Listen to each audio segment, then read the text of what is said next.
আজকে আলোচনার বিষয় হচ্ছে দাওয়াতের কলাকৌশল অর্থাৎ দাওয়াতের গুরুত্ব।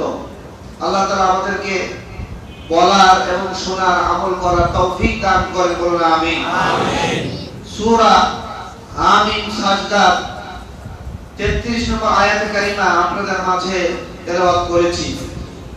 আল্লাহ তাআলা ইরশাদ করেন, ওয়ামান আহসানু কাওলাম মিম্মান দাআ ইলাল্লাহ ওয়া আমিলা সালিহান ওয়া ক্বালা ইন্নানি মিনাল মুসলিমিন। আল্লাহ তাআলা বলেন, তার অথবা তাদের কথার চাইতে আর কার কথা উত্তম হতে পারে? যারা মানুষকে আল্লাহর দিকে ডাকে। কার দিকে?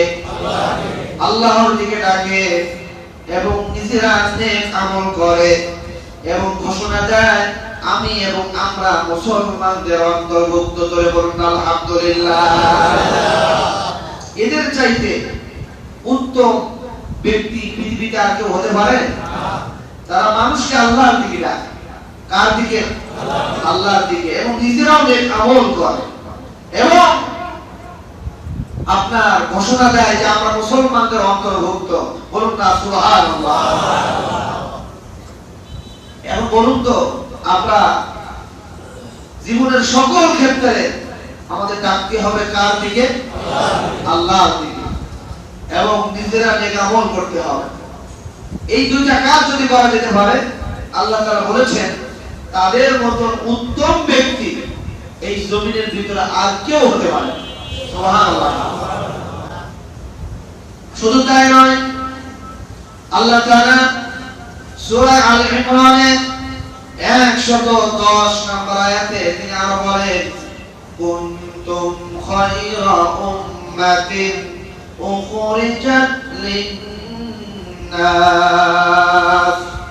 তা'মুরুনা বিল মা'রুফি ওয়া তানহাউনা আনিল মুনকার। তোমাদেরকে উত্তম জাতি হিসেবে আমি সৃষ্টি করেছি। বলতেন কে? আল্লাহ বলেন তোমাদেরকে উত্তম জাতি হিসেবে আমি সৃষ্টি করেছি এবং তোমাদের কাজ হলো তোমরা মানুষদেরকে সৎ পথে আহ্বান করবে এবং অন্যায় ও পাপ কাজ থেকে মানুষদেরকে বিরত রাখবে। জোরে বলুন আলহামদুলিল্লাহ। এই দুইটা আয়াত এবার বিশ্বনবী তিনি কি বলেছেন? হযরত আব্দুল্লাহ ইবনে ওমর রাদিয়াল্লাহু তাআলা আনহু তিনি ইরশাদ করেন, বিশ্বনবী বলেছেন, বাল্লিগু আন্নী ওয়ালাউ আয়া। তোমাদের কাছে যতগুলি দ্বীন আছে, যত ইলম আছে, যত জ্ঞান আছে, যতটুকু তোমরা জেনেছো একে অপরকে তোমরা জানিয়ে দাও।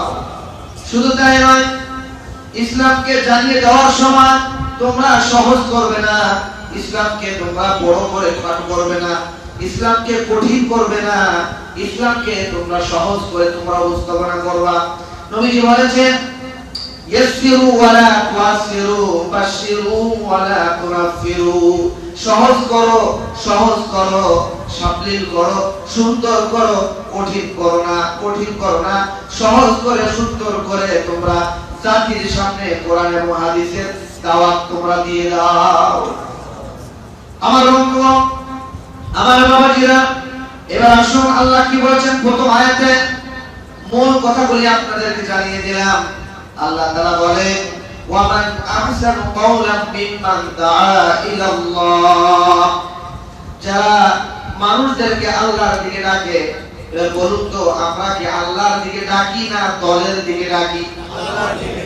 হ্যাঁ, দলের দিকে ডাকি, নিজের দিকে ডাকি, এবং ব্যক্তি মানুষ বিভিন্ন ধর্মের মানুষ বিভিন্ন ধর্মের দিকে ডাকে। কিন্তু আল্লাহ বলেছেন পৃথিবীর সব রাস্তা থেকে, সব ধর্ম থেকে, সব পথ থেকে যারা শুধুমাত্র ওয়ামান আহসানু কাওলাম মিম্মান দাআ ইলাল্লাহ, আল্লাহর দিকে যারা ডাকবে, এটাই সবচাইতে উত্তম ডাক। এবং আল্লাহর দিকে ডাকা এর চাইতে গুরুত্বপূর্ণ আর কোনো কাজ হতে পারে না। তাদেরকে বলা হয় দাঈ ইলাল্লাহ। মসজিদের মিম্বার থেকে ডাকা হয়, কোরআনের মাহফিল থেকে মানুষদেরকে ডাকা হয়, তাবলীগ ভাইরা মানুষদেরকে আল্লাহর দিকে ডাকে, বিভিন্ন দরবার থেকে বিশ্বাস হুজুর করে মুরিদদের সহ সারা মানুষদেরকে ডাকে কোরআনের দিকে, হাদিসের দিকে। সবাই যারা যারা আল্লাহর দিকে ডাকে সবাই হলো আল্লাহর পক্ষ থেকে দ্বীনের দাঈ। বলে বলুন কি দ্বীনের দাঈ? এই দ্বীনের দাঈদের দাম কম না বেশি? তারাই সবথেকে উত্তম জাতি, উত্তম ব্যক্তি, যারা নিজেরা আল্লাহর দিকে ডাকে এবং তারা নেক কাজ করে। শুধু ডাকলে হবে না, নেক কাজও করা লাগে। অনেকেই তো আল্লাহর দিকে ডাকে কিন্তু নেক কাজ নাই, আমল করে না। হিজবুত তাওহীদ নামে একটি সংগঠন বাংলাদেশে আছে, তারাও কিন্তু রাসূলের দিকে ডাকে, অনেক সময় ভালো কথাও বলে, কিন্তু তাদের ভিতরে আমলের কোনো কাজ খুঁজে পাওয়া যায়, আমল না। শরীয়তের বিধানকে লন্ডন করে তারা কাজ করে। এভাবে ডাকলে হবে না, ডাকতেও হবে, নিজের আমলও করতে হবে এবং ঘোষণা দিতে হবে যে আমরা মুসলমানদের অন্তর্ভুক্ত। করে বলুন আলহামদুলিল্লাহ। এই দুইটা কাজ যারা করবে তারা হলো আসমানের নিচে জমিনের উপরে সবচাইতে উত্তম আর সবচাইতে দামি মর্যাদার দিক থেকে। করে বলুন আলহামদুলিল্লাহ। আমরা যে জুমায় এসেছি, জুমায় আসার পথে আপনি আপনার সন্তানটাকে কি ডেকেছেন যে বাবা আসো মসজিদে যাই? অনেক বাবারা ডাকেও নাই, অনেক বাবা আছে সন্তানকে ডাকতে সাহসও পায় না। আছে না নাই? কেমন সন্তান আপনি বানালেন যে আপনার সন্তানকে আপনি ডাকতেও পারেন না, আদেশও দিতে পারেন না, প্রহার করতে পারেন না দ্বীনের খাতিরে, বরঞ্চ সন্তানকে থেকে ভয় পায় পিতামাতা। পাশের ফ্ল্যাটের পাশের বাসার মানুষগুলো এখন তাকে ডাকেননি। আমরা নামাজ পড়ি মনে করি যে আমি একাই জান্নাতে যাব, আমারটা আমি করছি, বাকি যা করে করুক। নো, আল্লাহ পাক বলেছেন ইয়া আইয়ুহাল্লাযীনা আমানু কু আনফুসাকুম ওয়া আহলিকুম নারা। তুমি জাহান্নাম থেকে বাঁচো, তোমার আহাল, পরিবার, সমাজ এদেরকে জাহান্নাম থেকে বাঁচানোর জন্য চেষ্টা করো। কথা কার? আল্লাহ। একা একা নামাজ পড়লাম, কিন্তু ছেলে মেয়ে স্ত্রী সন্তান আদি ভাই ব্রাদার কেউ নামাজ পড়ে না। কাল কিয়ামতের ময়দানে জবাব দেওয়া লাগবে। এদের প্রতি আপনার দায়িত্ব তাদেরকে ডাকা, তাদেরকে বোঝানো, তাদেরকে আনা। এই দায়িত্ব সবার, যিনি যে স্থানে আছেন। শুধু তাই নয়, আমরা দুনিয়ায় সংগ্রাম করে বিজয় অর্জন করার জন্য যে দল, সেই দলের দিকে আমরা মানুষদেরকে ডাকি যে তুমি আমার দলে আসো, চাকরি দেওয়া হবে, সম্মান দেওয়া হবে, প্রয়োজনে যা লাগবে সব দেওয়া হবে, আমার দলের দিকে আসো, ওই দল ছেড়ে দাও। এভাবে ডাকে, মানুষ অফার দেয়। কিন্তু সবচেয়ে উত্তম দল আল্লাহর দল। আল্লাহর দিকে যারা ডাকবে, দুনিয়াতে তেমন কোন চাকরি বাকরি, তেমন কোন সুবিধা অসুবিধা না পাইলেও যারা আল্লাহর দিকে ডাকবে, যারা আসবে, আল্লাহ তাআলা তাদেরকে জান্নাতের মালিক বানিয়ে দিবেন। শুধু তাই নয়, কুনতুম খায়রা উম্মাতিন উখরিজাত লিন-নাস, তোমাদেরকে উত্তম জাতি হিসাবে আমি সৃষ্টি করেছি। তোমাদের কাজ হলো মানুষদেরকে সৎ পথে ডাকা, সৎ পথে আনা, সৎ পথে তাদেরকে জানানি দেওয়া এবং তা'মুরুনা বিল মা'রুফ ওয়া তানহাউনা আনিল মুনকার, অসৎ পথ থেকে তাদেরকে বিরত রাখা, তাদেরকে বাধা দেওয়া। এর দায়িত্ব তারা, আসল পরিপক্ক তো দায়ী তারা, যারা সমাজে একবারে ধনাত্ম ব্যক্তি থেকে শুরু করে একেবারে রিকশাওয়ালা পর্যন্ত, দিন মজুর পর্যন্ত সবার সামনে দাওয়াত দেওয়ার যোগ্যতা তারা অর্জন করে, তারাই হলো প্রকৃতপক্ষে দায়ী আল্লাহর বৈশিষ্ট্যের অন্যতম। কথা বলে ঠিক না? একজন ইউনিভার্সিটির প্রফেসরকে সাধারণ কোন মানুষ দিয়ে কি দাওয়াত দিতে পারবে? পারবে না। সে বিজ্ঞান জানে, সে কেমিস্ট্রি জানে, সে ফিলোসফি জানে, তার অনেক হিস্ট্রি জানা আছে, এরপরে সে ইংলিশ জানে, সব কিছু জানে। সাধারণ একজন তাবলীগের ভাই এক সিল্লা দিয়ে আসছে, কিছুই জানে না, তাকে যদি পাঠাই দেন ইউনিভার্সিটির টিচারের কাছে, দাওয়াত গ্রহণ করবে না, বরং আরো ইসলামকে নিয়ে তারা ঠাট্টা করে। কথা বলে ঠিক না? ঠিক। কিন্তু বাংলাদেশে এমন দিনের দায়ী আল্লাহ আছে যারা এই দেশের একেবারে দিন মজুর থেকে নিয়ে শুরু করে অপরের একবার ওপর পর্যন্ত যত ধনাঢ্য ব্যক্তি হোক না কেন, যত বড়ই শিক্ষিত হোক, যত বড়ই ডক্টর হোক, যত বড়ই নাস্তিক হোক, তাদের কাছে দ্বীনের দাওয়াত দেওয়ার যোগ্যতার লোক এই দেশে আছে না নাই? আছে না নাই? আপনারা দেখতে পেয়েছেন সমসাময়িক বিষয়গুলো অনেকেই দেখে থাকেন। বাংলাদেশের আলেম সমাজের অন্যতম ব্যক্তিত্ব, সমস্ত আলেমদের এখন মাথার তাজ হয়ে যাচ্ছে ডক্টর এনায়েতুল্লাহ আব্বাসী। শুনেছেন আপনারা? অনেকেই দেখেছেন, শুনেছেন। কথাকথিত নাস্তিক এবং মুরতাদদের সামনে টকশোতে তার যুক্তি এবং তার প্রমাণ কোরআন এবং হাদিস থেকে তিনি যেভাবে দেওয়া শুরু করেছেন, বাংলাদেশের বড় বড় বুদ্ধিজীবী, বড় বড় নাস্তিক, বড় বড় শিক্ষাবিদ, বড় বড় ডক্টর এনায়েতুল্লাহ আব্বাসী সাহেবের সামনে এসে হেরে যাচ্ছে এবং তারা সারেন্ডার করছে এবং ইসলামের পথে তারা ধাবিত হচ্ছে। বলুন আলহামদুলিল্লাহ, আলহামদুলিল্লাহ। শাহরিয়া কবির হিসেবে টকশো করেছিল, শেষ পর্যন্ত সারেন্ডার করেছে, সে পারে নাই। শুধু তাই নয়, এই যে আপনাদের সবারে গণস্বাস্থ্য চেয়ারম্যান পরিচালক যিনি ডক্টর জাফরুল্লাহ চৌধুরী, তিনি বলেছিল একসময় যে ইসলাম ধর্মটা আমার কাছে ভালো লাগে, কিন্তু ইসলাম ধর্মের কিছু কিছু বিধান, কিছু কিছু আইন এটা আমি মেনে নিতে পারি না। নাউজুবিল্লাহ। শুধু তাই নয়, তিনি বলেছিল যে এই যে মেয়েদের উপরে হিজাব বা বরকা, এটা যে বিধান, এটা মেয়েদের উপরে জুলুম করা হয়েছে। এভাবে করে তার অনেক থিওরি ভুল ছিল। ইসলাম ভালোবাসতো, ইসলাম তার ভালো লাগতো, কিন্তু কিছু কিছু বিধান, কিছু কিছু আইন তার ভালো লাগতো না। আলহামদুলিল্লাহ, একটি টকশোর মাধ্যমে এনায়েতুল্লাহ আব্বাসী সাহেব তাকে যুক্তি, প্রমাণ এবং ইসলামের হিস্টোরি, ইসলামের এই সৌন্দর্য, ইসলামের এই বিধানের যে শান্তি, এগুলো যখন তুলে ধরল ডক্টর জাফরুল্লাহ চৌধুরী, তিনি এখন কোরআনের পক্ষে, কোরআন শেখার জন্য আলিফ বা তা সা কোরআনের সবক দিয়েছে। বলুন আলহামদুলিল্লাহ। সে নামাজ পড়া শুরু করেছে, কোরআন পড়া শুরু করেছে। এটা খুশির সংবাদ কিনা? এটা অবশ্যই খুশির সংবাদ। মুসলমানদের পক্ষ থেকে, মুমিনদের পক্ষ থেকে, আমাদের মসজিদের পক্ষ থেকে, আমার পক্ষ থেকে, সবার পক্ষ থেকে আমরা ডক্টর জাফরুল্লাহ চৌধুরীকে অভিনন্দন জানাই, শুভেচ্ছা জানাই এবং দোয়া করি আল্লাহ তাআলা তাকে ইসলামের পক্ষে এসে বাকি জীবনটা কাটানোর তৌফিক দান করেন। বলুন আমিন। আর জোরে বলুন আমিন। শুধু তাই নয়, এই দুই একদিন আগে আপনারা কি পেয়েছেন, জগন্নাথ বিশ্ববিদ্যালয়, কোন বিশ্ববিদ্যালয়? জগন্নাথ বিশ্ববিদ্যালয় একজন প্রফেসর, হিন্দু মহিলা মানুষ, প্রফেসর ঋতু কুণ্ড, আপনারা হয়তো দেখেছেন। তিনি একজন প্রফেসর মানুষ, যুগ যুগ ধরে তিনি হিন্দু ছিলেন, বিভিন্ন ধর্ম নিয়ে তিনি গবেষণা করেছেন। ইতিপূর্বে কিছুদিন আগ থেকে ইসলাম ধর্ম নিয়ে তিনি গবেষণা শুরু করেছেন। ইসলামের অন্যতম কিতাব মহাগ্রন্থ আল কোরআন নিয়ে তিনি গবেষণা করেছেন। তিনি দেখতে পেয়েছেন যে বাংলাদেশের পৃথিবীতে যত ধর্ম আছে, সব ধর্ম হলো মানুষের তৈরি করা, মানুষের মন মতো, কিন্তু একমাত্র শুধুমাত্র আসমান জমিনের মালিক আল্লাহর পক্ষ থেকে মনোনীত ধর্ম ইন্নাদ-দীন ইনদাল্লাহিল ইসলাম। ইসলাম হলো একমাত্র আল্লাহর মনোনীত পছন্দনীয় ধর্ম। এই ধর্মের কিতাব মহাগ্রন্থ আল কোরআন, এই কোরআনের মধ্যে কোনো ভুল নাই, কোনো সন্দেহ নাই। এই কোরআন হলো মানব জীবনের সংবিধান, মানব জীবনের শান্তির বিধান। তিনি পড়তে পড়তে এক পর্যায়ে ইউনিভার্সিটির প্রফেসর, ঋতুকুণ্ড হিন্দু মানুষ, তিনি কিছুদিন আগে ইসলাম গ্রহণ করেছেন এবং ইসলামের ছায়া তলে এসেছেন। এখন তিনি পর্দাও করে, হিজাবও পরে। কয়েকদিন আগে তিনি লাইভে এসে তিনি তার ব্যক্তি জীবন তিনি জাতির সামনে পেশ করেছেন। বলুন আলহামদুলিল্লাহ। আর বলুন আলহামদুলিল্লাহ।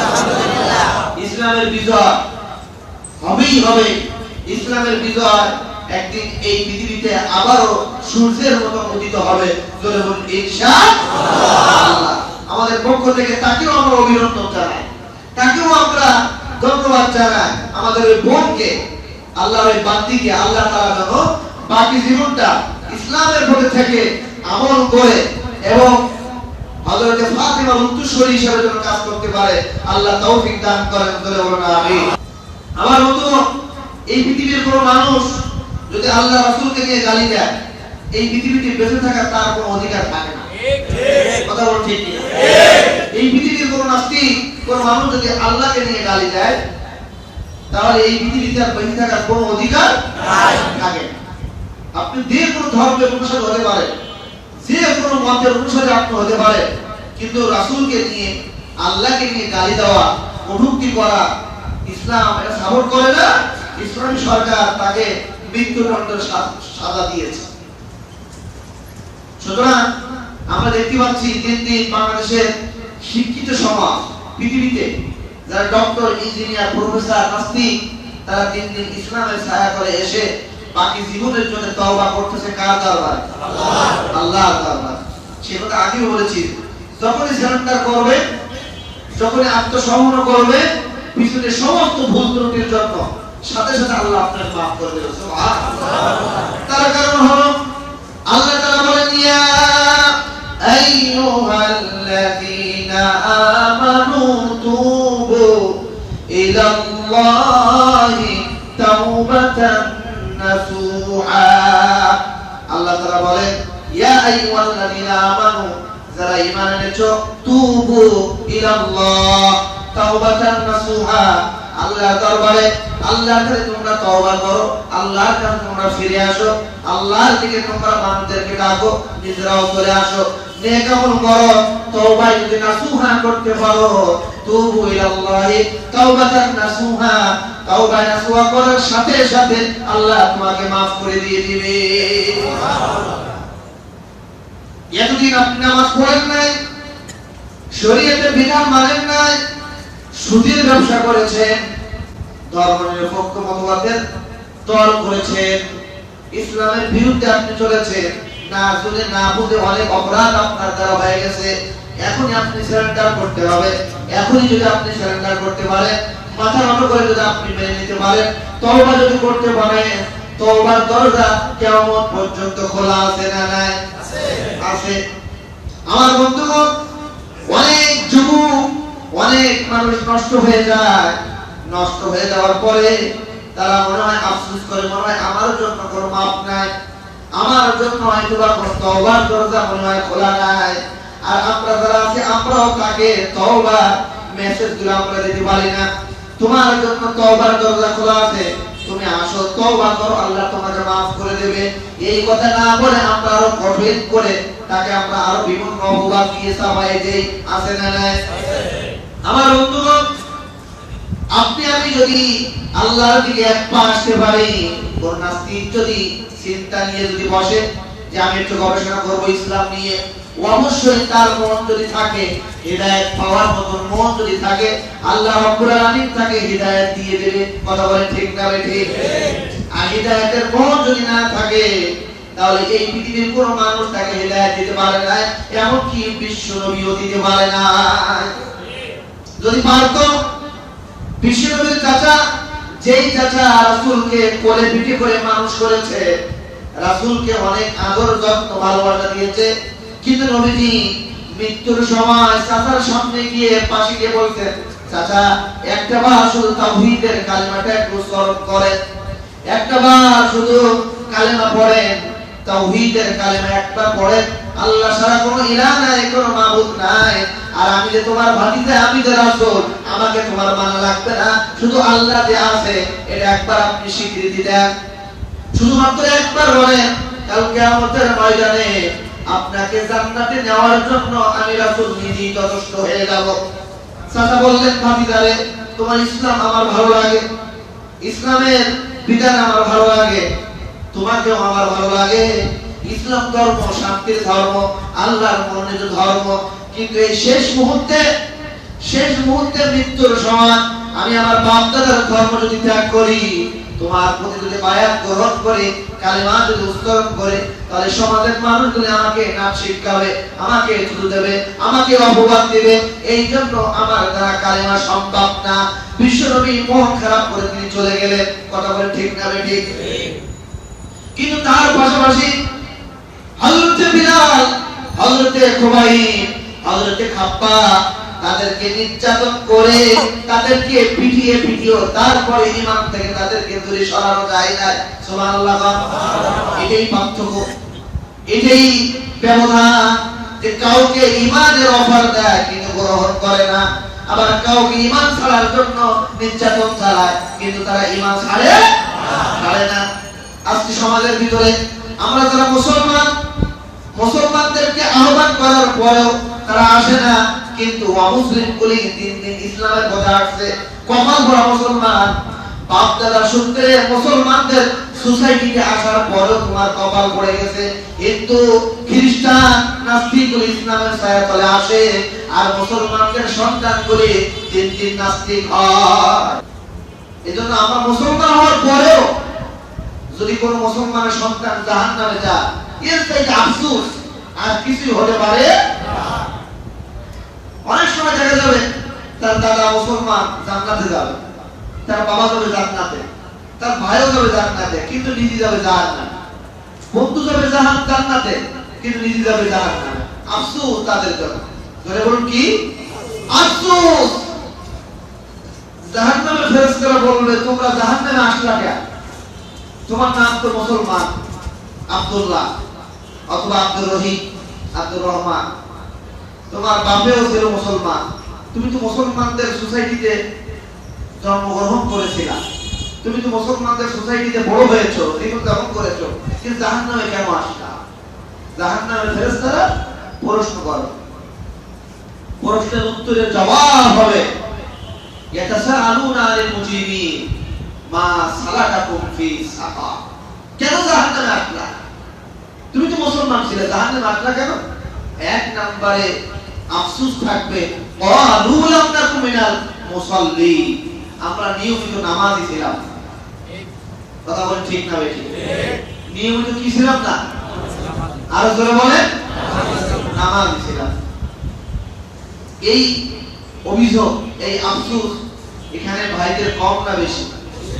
বহু ভাইরা নিয়মিত নামাজ পড়েন না, মনে করছেন জান্নাত মনে মামু বাড়ি, নানা নানি মারা গেছে, অটোমেটিক মনে হয় সম্পদ কিছু পাওয়া যাবে, এরকম কিছু মনে হয়।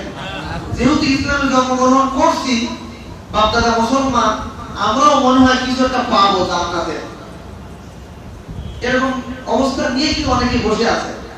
মামু বাড়ি নানা বাড়ি সম্পদ না যে অটোমেটিক আপনি নাতি আপনি সম্পদ অর্জন করতে যাবেন নানা বাড়ি, এতটা সোজা না। মুসলমানদের সোসাইটিতে আসার পরেও জাহান্নামে যাবে হাজার হাজার মুসলমান। অনেক নাস্তিক মুরতাদগুলি সারা জীবন নাস্তিকতা করেছে, কিন্তু শেষ মুহূর্তে তারা ইসলামের ছায়াতলে এসে সারেন্ডার হচ্ছে, তারা জান্নাতে যাবে, আর আপনি মুসলমানের ঘরে থাকার পরেও জাহান্নামে যাবে। এর চাইতে আফসোস আর কিছু হতে পারে না। আপনার দলের নেতাকে যদি আপনি প্রশংসা করেন, নেতার লাভ হবে, কিন্তু বলুন তো আমরা যদি আল্লাহর প্রশংসা করি আর আল্লাহর বিধানগুলো যদি মেনে নিই, লাভ কার? আল্লাহ আমাদের। বলুন আলহামদুলিল্লাহ। আল্লাহ যদি প্রশংসা করি, লাভ কিন্তু আল্লাহর না। আল্লাহর বিধানগুলো যদি মেনে নেই, লাভ কিন্তু আল্লাহর না। এই পৃথিবীর কোন মানুষ যদি আল্লাহর প্রশংসা নাও করে, আল্লাহর লাভও নাই ক্ষতিও নাই। সুবহানাল্লাহ।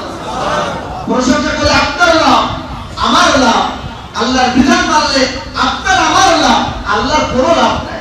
আলহামদুলিল্লাহ। এজন্য আসুন না জীবনের সকল ক্ষেত্রে আল্লাহর প্রশংসা করব, জীবনের সকল ক্ষেত্রে ইসলামকে মানব, সমাজে পরিবারে ইসলামকে মানার চেষ্টা করব। আল্লাহ তাআলা মুসলমানদের সন্তানদেরকে বাকি জীবনটা ইসলামের ছায়াতলে এসে একবার 100% ইসলাম মানার তৌফিক দান করেন। করে বলুন আমিন। ভিডিওটি সম্পর্কে আপনার মূল্যবান মন্তব্য অবশ্যই কমেন্ট সেকশনে জানাবেন। ভালো লাগলে ভিডিওটি লাইক করবেন এবং শেয়ার করে দিবেন।